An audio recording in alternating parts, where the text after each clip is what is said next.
My name is Aria Voss. I'm 18, and the day I graduated, I learned that freedom can look exactly like a bus stop in June heat and a polyester gown that won't stop clinging to your knees. You'd think the most humbling part would be tripping on the stage. You'd be wrong.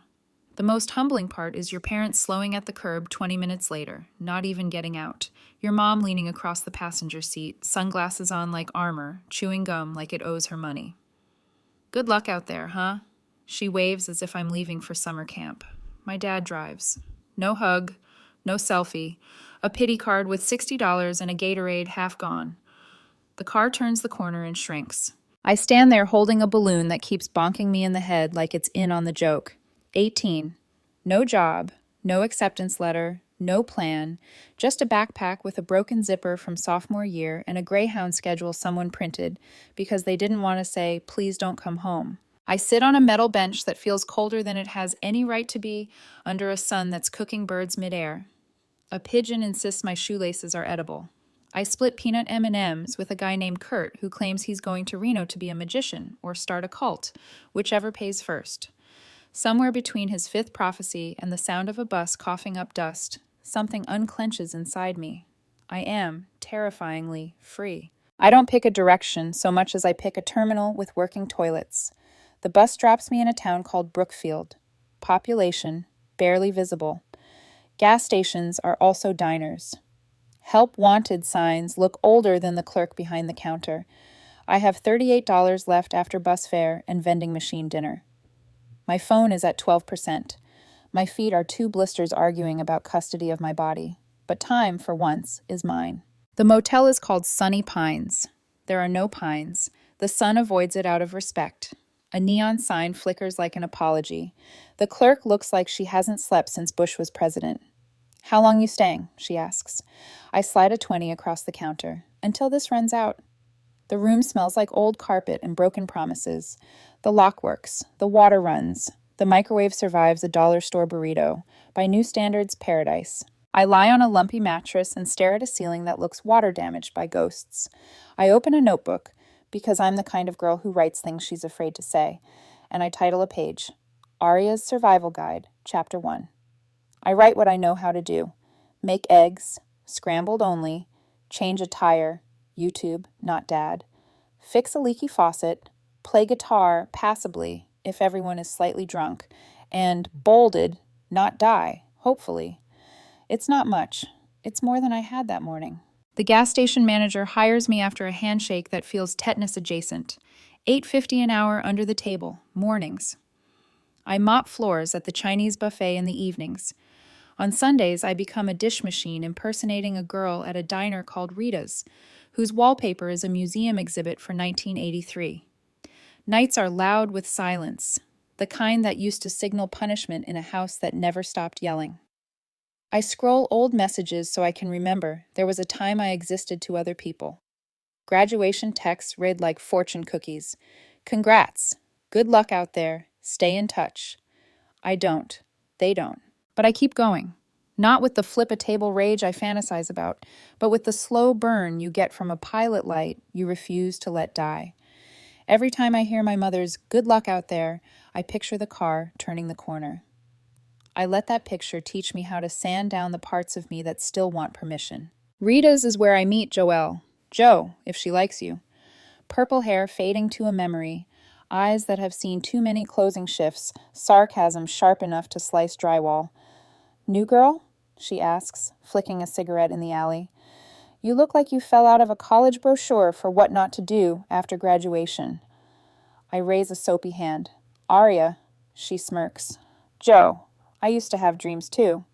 She introduces me to Bruno, her three-legged dog with more personality than every adult who's ever told me to be realistic. Jo also introduces me to Caleb, who runs a secondhand furniture store that smells like lemon oil and stories. He needs help refinishing pieces in the back, Jo says. Pays like trash. He's weird. He'll feed you sandwiches. That's 3 green flags. I add a third job to a resume that's beginning to look like a cry for help. Convenience clerk, buffet janitor, dish rat, woodshop gopher. Caleb has hands like maps, roads of scars, cities of callus. He shows me how to sand properly, how to read grain, How to see a shape inside a wounded board. "You've got patience," he says once, like it's rare and holy. No adult has ever offered me a sentence without a but stapled to the end. "You're reliable, but..." "You're diligent, but..." This time, it's just, "You've got patience." I go into the bathroom, wash my face, and cry so quietly the faucet doesn't notice. At night, I sketch on order pads, notebook paper, the back of receipts, shelves, small desks, a ridiculous wine rack no one needs. I don't have tools beyond Caleb's generosity, a few borrowed clamps, and a YouTube playlist called Woodworking for Idiots, which is rude and accurate. Joe catches me drawing. "You good?" "Just messing around." She squints.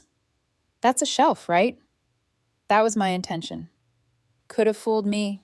Looks like modern art's sad cousin. She takes a photo anyway and sends it to her cousin Lena, who manages a home boutique 2 towns over. 2 weeks later, Lena emails, "Can I build the shelf I sketched? Do I have more designs?" I almost say no. I share a microwave with centipedes. I live above a tire shop where the walls weep when it rains. I am all hustle, no infrastructure. Joe says, "Don't be dumb. Say yes and figure it out after." I say yes. I spend 4 nights in Caleb's back room coaxing a shelf out of reclaimed pine, cording splinters like a bad habit. When I deliver it, Lena pays me $150 and asks for 4 more by the end of the month. I walk out into sunlight that feels like a promotion. My phone finally gives up and dies forever, so I call Joe from a payphone and announce it like I'm breaking news to a nation. "They liked it." She snorts. "No, sugar, you made it." It isn't success, it's a spark. But I've lived enough nights in the quiet to know a spark can be a lighthouse if you guard it from the wind. Work multiplies. Caleb lets me trade shop time for sanding his antiques on weekends. I set my alarm for 5:15 a.m., learn the choreography of clamps and glue, the patience of finished drying under a fan. I tape a note to my wall, break the cycle. Every dollar I don't need goes into an envelope with that title.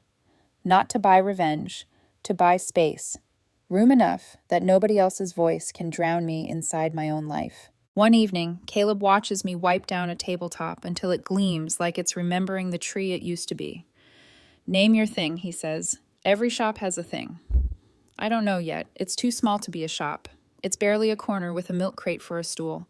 But I write down words anyway. Grain, grace, better than before. I don't understand that I'm naming a life. Weeks blur. I am one person doing the work of 5 and eating like a raccoon with a checking account. I keep sketching. I keep saying yes.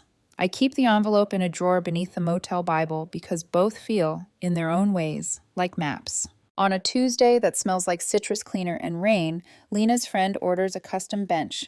"Nothing fancy," she writes, "just something honest that won't wobble." I build it over 3 nights, all elbows and doubt, and deliver it in a borrowed pickup whose dashboard believes in Christmas year-round. She pays me in cash and gratitude and asks a question I don't know how to hold without shaking. "Do you ship?" I don't sleep. Not from fear this time, from velocity.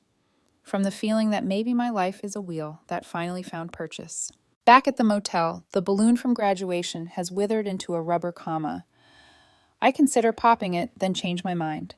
I tie it to my notebook like a period I refuse to use. I open to a fresh page and write, "Grain and Grace, Aria Voss." It's not a company yet, it's a dare. And somewhere in the cheap, humming silence, I understand why the bus stop felt like a guillotine that didn't drop. My family didn't banish me for being nothing. They banished me for refusing to be their something. They won't notice me until a stranger tells them to. I am going to become impossible to miss, on my terms. Momentum doesn't arrive with a trumpet. It shows up like an extra set of hands you didn't realize were yours. Orders trickle, then stack. The envelope labeled "Break the Cycle" fattens enough to look like a secret. Caleb starts introducing me to vendors by saying, "This is Aria. She sees what wood wants." It sounds mystical. It's mostly patience and sandpaper. Still, I tuck the sentence into my pocket like a talisman. Lena's boutique becomes my first repeat client, then my best advertisement. She stages my shelves with plants that look expensive and books no one intends to read. Someone tags a photo. then another. It isn't viral, it's steady, like rain finding the same path down a window until there's a groove. I borrow a thrift store camera to shoot my own pieces and spend nights learning to edit on a laptop that wheezes like it has asthma. I build a page that barely qualifies as a website. It loads slow, but it loads. Grain and grace, the header says, because the best things I make come from paying attention and forgiving mistakes. That's when Marcus walks into the shop. He's there for a coffee table, a client of Caleb's, referred by a neighbor, the way good things travel when you're not trying to be seen, only found. He's tall, without looming, a soft-voiced person in a loud world. He runs a small production company that films local businesses, bakeries, yoga studios, people who turn their hands into a living. He studies my rough drawings with a kind of care I recognize immediately, the attention of someone who understands that ideas spook easily if you handle them like trophies. You design like a storyteller, he says, tapping the margin where my notes braid into small arrows. You leave room for a twist. I blink. I'm trying to make sure the thing doesn't wobble. That too. He orders a table anyway, pays a deposit that feels like trust. When he comes back to approve the finish, I catch him reading my taped-up note. Break the cycle. He doesn't comment. He doesn't have to. It's nice to be seen by someone who doesn't treat your reasons like a diagnosis. On delivery day, he brings coffee I didn't know I needed and a proposal I don't know how to hold. I'm doing a series on independent makers, 1-minute features. We shoot it, cut it, give you the files. I'll barter if that's easier for you right now. Trade for a console table I've been dreaming about and haven't had the courage to buy. I should say no. I am allergic to cameras. Attention still feels like a trap. But the word barter lands like an old language I remember from a life where value wasn't only numbers in an app. Okay, I say, and it sounds a lot like yes to more than the project. He spends 2 afternoons filming without making me perform. No bigger smile or say that again but cuter. Just do the work the way you do it when no one's here. He gets close to the grain, to my hands, to the way glue finds certainty in the seams. When he edits, he lets the sound of the shop breathe. Sander, brush, the sigh of a board when it finally fits. He titles it Hands Make Homes and uploads it to his channel with maybe 2,000 followers. It crosses town lines anyway, screens glowing in rooms I've never stood in. The inbox pings, first with orders, then with questions, then with a message request from Angela B., my mother. I stare at the bubble like it's a wild animal that wandered into my kitchen. Hey, stranger. Just thinking about you today. Hope you're well. Would love to catch up sometime. My stomach drops and rises at once, like an elevator trying to decide who I am now. I don't answer. I'm not a ghost, but I don't have to haunt myself on command. 2 days later. Your cousin Bailey saw your shelves online. They look so professional. You always had that spark. I laugh because the last time Bailey spoke to me, he was pouring soda into my backpack as a bit. Spark, indeed. Then an email from Robert Blake, my father, arrives with a flyer attached. Blake Family Reunion. Reunited and stronger than ever. The font is the kind that thinks it's friendly.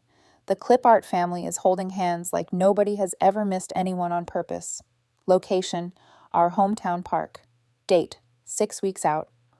Would love to see you there. It's been too long. Everyone's asking about you. I doubt that. I print the flyer and tape it to the shop fridge next to a photo of Bruno wearing a cowboy hat. It isn't sentiment, it's strategy. I want to see how it looks when I reach for something I chose, coffee, a yogurt, and something I didn't, nostalgia with a glossy finish. Going? Marcus asks when he swings by with 2 burritos and a tired smile the color of long days. Haven't decided. You don't owe anyone a spectacle, he says, glancing at the flyer. But you do deserve to narrate your own entrance. The word entrance lodges somewhere between my collarbones and my courage. I nod. We don't talk about it again. He helps me shoot better photos, shows me how to invoice without apologizing, and never once touches the tools like he's auditioning to be the hero. He occupies the space like a person who understands what it takes to make something stand when the world is built to keep you kneeling. That's when Sienna enters from stage left. Technically, she enters through my DMs. Her profile a tidy museum of curated light and 18 croissants. Love your aesthetic, she writes. Saw Marcus's feature. Gorgeous. I manage a few boutique PR campaigns. If you ever want to talk brand storytelling, I'd be happy to hop on a call. The name flickers recognition in Marcus's eyes later when I mention it. He says it like a memory you keep on a shelf you don't open. We dated, he admits, years ago. She's talented. The pause after talented is an essay. No worries, I say. I'm not in the market. Good. He smiles, the kind of smile that doesn't audition. Work accelerates. I take on 2 part-time helpers, Nico and Ray, both with hands that learn fast and hearts that treat every clamp like a promise. Caleb refuses rent for shop time now. You're keeping the lights on and the story's moving, he shrugs. I start to believe we when I say the shop, not the royal kind, the communal kind. Marcus posts Hands Make Homes to a local business spotlight page. It gets shared by a home design account that knows how to make beige look aspirational. A small magazine emails to ask 3 questions that are basically 1. Why do you do this? I answer honestly, because wood tells the truth if you let it. Because making is how I pray without asking for anything. Because I am building a life that never again fits into a pity card. When the feature runs, I expect to feel exposed. Instead, I feel located, like the map app finally figured out where I've been standing this whole time. The next ping is Sienna again, gratifyingly quick to claim proximity. Saw the feature. Congrats. Your story resonates. I actually know your family. Small world. Pam is such a darling. We cross paths at the charity board. I reread the sentence 3 times, not because it's complicated, but because it slides a key into a lock I wasn't guarding. Sienna knows my Aunt Pam, curator of appearances, queen of captions in faux cursive. The channels between my work and my past have been quietly joined, like 2 rivers pretending they were never separate. Coincidence? I ask Marcus later. He exhales. Sienna doesn't do coincidence. She does opportunity. I picture it. Sienna at a luncheon, my aunt slicing brownies into squares that taste like sugar and absolution. You know Aria? She's fabulous, Sienna says, letting the name float like a helium balloon with her fingerprints on the string. And just like that, Sparkles, the family group chat I never asked for and left on mute, lights up with my name as if I've been resurrected as content. I get a 3rd message from Angela B. We're all so proud of you. The we lands like a bruise pressed by an old ring. I don't answer. Not yet. Silence is a tool. Instead, I answer Ray's question about stain, teach Nico the trick of trusting your eye over your fear, and say yes to a coffee shop counter that will take 3 weeks and all the clamps we own. I ship 3 shelves to a boutique in a state I've never visited. I replace my motel key with the lease to a 1,200 square foot unit with skylights and cement floors, a space that smells like sawdust and forgiveness. I paint the walls white, hang a crooked wooden sign that says, "Build better than they remember you," and plug in a Bluetooth speaker that plays the kind of music you pick up like a friend you never have to explain. The day we move in, Marcus brings a plant I will forget to water and a drill press from a friend who insists I take it for half price. Caleb shows up at 6 o'clock a.m. with coffee and a grin. Joe arrives at 8 with Bruno in a bandana and a bag of donuts she swears are medicinal. We open the back doors to let the light in. It pours across the floor like relief. I hang the reunion flyer on the new fridge. It looks smaller here, like the room itself is editing the past. When I grab an iced coffee, the paper flutters, and I imagine hands, my mother's, my father's, my aunt's, trying to straighten it into the version they want to frame. Marcus catches me watching it. You get to choose how you enter that story, he says, stepping close without crowding, or if you enter it at all. Quiet power, I murmur, thinking of the question he asked when he booked the limo service for a client once. Quiet power, loud horn. A smile ghosts across my face. But with a loud horn, I add. He laughs softly. I like you. I don't say I like you too. I place my hand over his instead, the shop noise humming around us like approval. He squeezes once and lets go, permission and respect within the same gesture. I didn't know I could have both. That night, when everyone leaves, I sweep the floor until the broom stops finding reasons to keep me.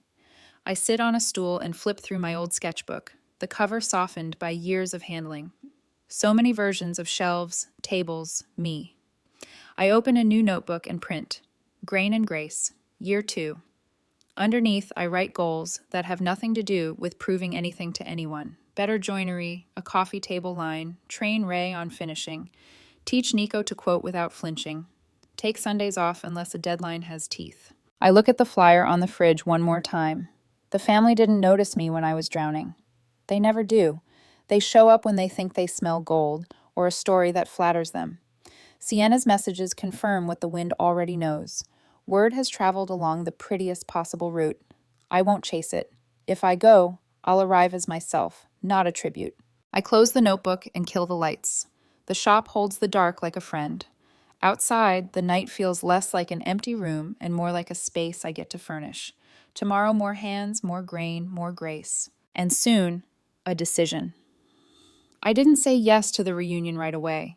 The flyer sat on my fridge for 2 weeks, corners curling, the cartoon family still smiling like they hadn't left anyone behind. Every time I reached for cold brew or takeout leftovers, it stared back, daring me to pretend I didn't care. I could almost hear my mother's voice. We just thought you'd like to reconnect. Reconnect, as if I'd been a socket they forgot to plug in. Jo was the first to call it out. She came by the shop one night with Bruno trotting in his little bandana, looked at the flyer, and whistled. You going? I haven't decided. She smirked.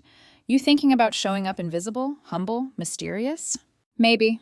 You're a liar. She plucked the flyer off the fridge. This is your origin story. You don't show up like a ghost. You show up like the plot twist. Marcus, ever the calm current, said it differently later that week. You don't owe them an explanation, but if you go as the person you became, not the girl they left. So I made a call. To Leo, a client who owed me a favor. He ran a boutique-backed limo service out of the city. I need something subtle but undeniable, I said. Quiet power. He chuckled. Quiet power, loud horn? Exactly. When the day came, I stood in front of my mirror, hands trembling. Not from fear, but from the old habit of anticipating judgment. I wore white linen, the kind that breathes confidence, not apology. My hair pinned low, a brown leather watch Marcus had given me when my first big order cleared, and my best boots, the ones I bought after my first $1,000 sale and told no one about. Marcus couldn't come, work trip, but he texted a single line before boarding. You've already won. The limo arrived at noon.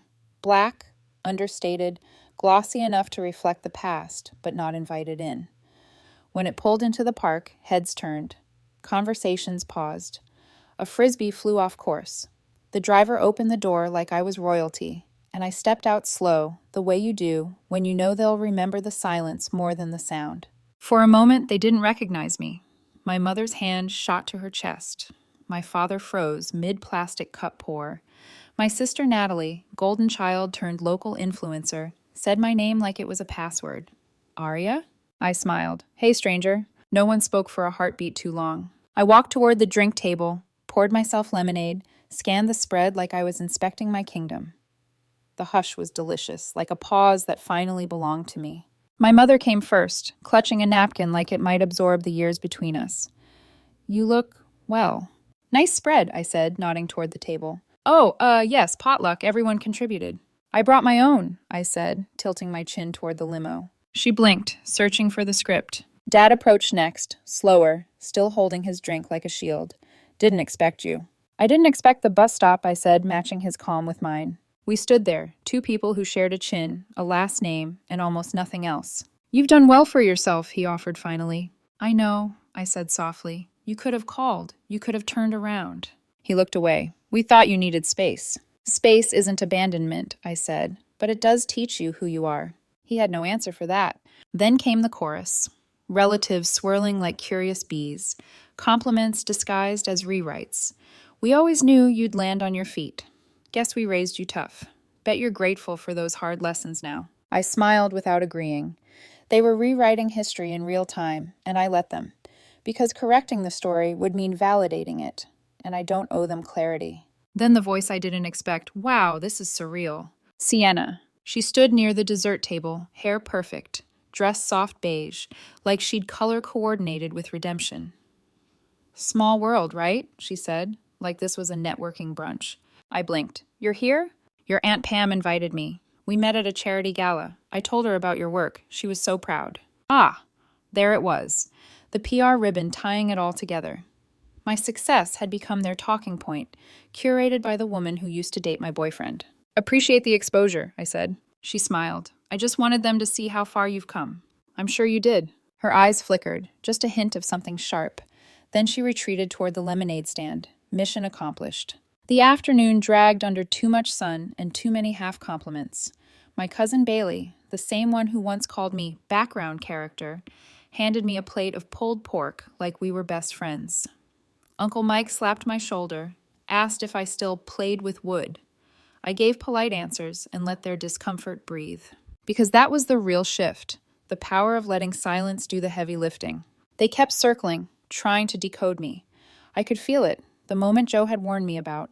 When people who once talked over you start watching your reactions like they're worth something.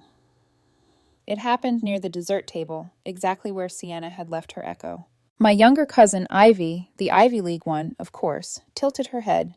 Wait, you're the woman who built that walnut desk for that tech entrepreneur on TikTok. Maybe. No, that was totally you. Suddenly everyone stared, but this time not with confusion, with recognition, and a little fear.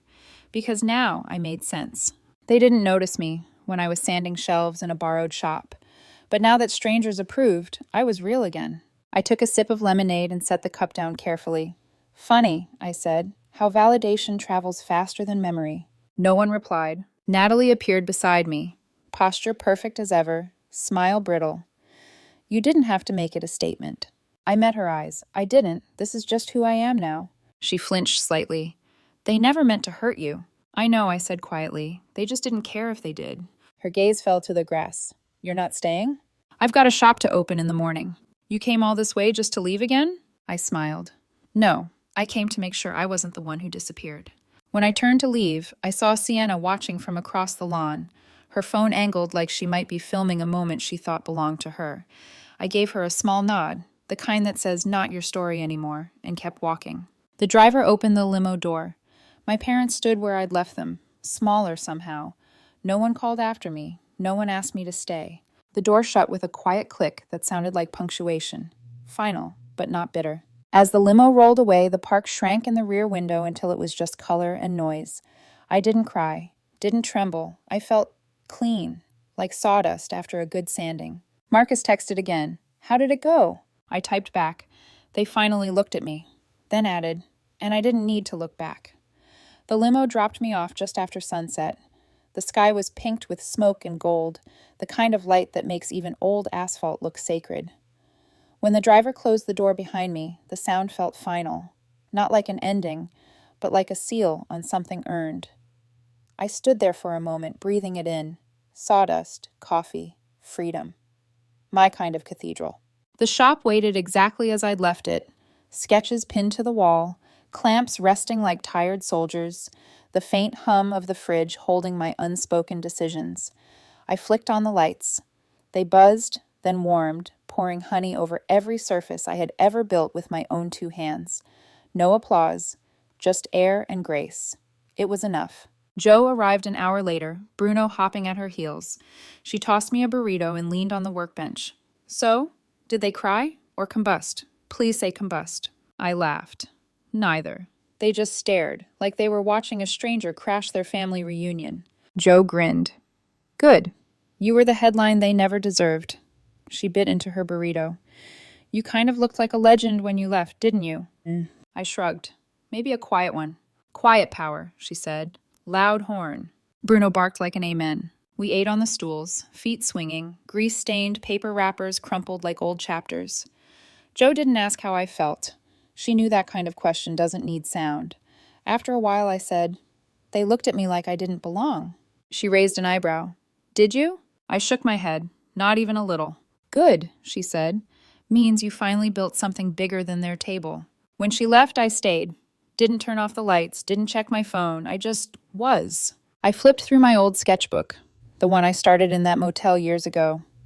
The pages were softened by fingerprints and coffee stains, curls of pencil dust in the spine. Every page was a map. The girl who didn't belong anywhere, slowly carving a place of her own. On the last page, I'd once written, Break the cycle. Now I added, right beneath it, in block letters, Done. I pulled a new notebook from the shelf. Fresh, uncreased, hopeful. On the first line, I wrote, Grain and Grace, Year 3. Under it, a list that had nothing to do with revenge and everything to do with living. Teach Nico to lead a project start to finish. Give Ray her own corner in the shop. Buy Caleb a new sander, even though he'll refuse it. Fix the leak in the skylight before it rains again. Start a coffee table line. Adopt a dog if Bruno approves. I set the pen down. The phone buzzed. A new email.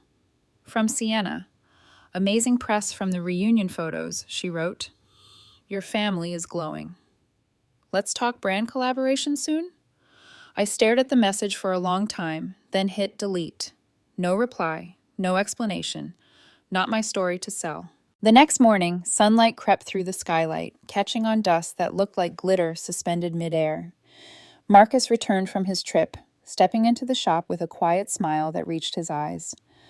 Looks like peace suits you, he said. It does, I answered. Turns out it's my size. He walked the perimeter, tracing the grain of a new table, the kind that takes patience to love. So what's next? I smiled, tying my hair back. Building, always building. He nodded, understanding without translation. He didn't try to make it romantic or profound. He just handed me a cup of coffee and said, Then let's get to work. We did. Later that night, after everyone had gone, I stood by the open doors, watching the city blur into twilight. The air smelled like cedar and promise. For the first time since that bus stop, I didn't measure success by who saw me, only by what I could still make with my hands. Maybe someday they'll tell the story differently, that I was destined, that they always believed, that it was a family thing all along. Let them. Because I know the truth. I wasn't written off. I was rewritten. And this life of sawdust and sunlight, is the only version that matters.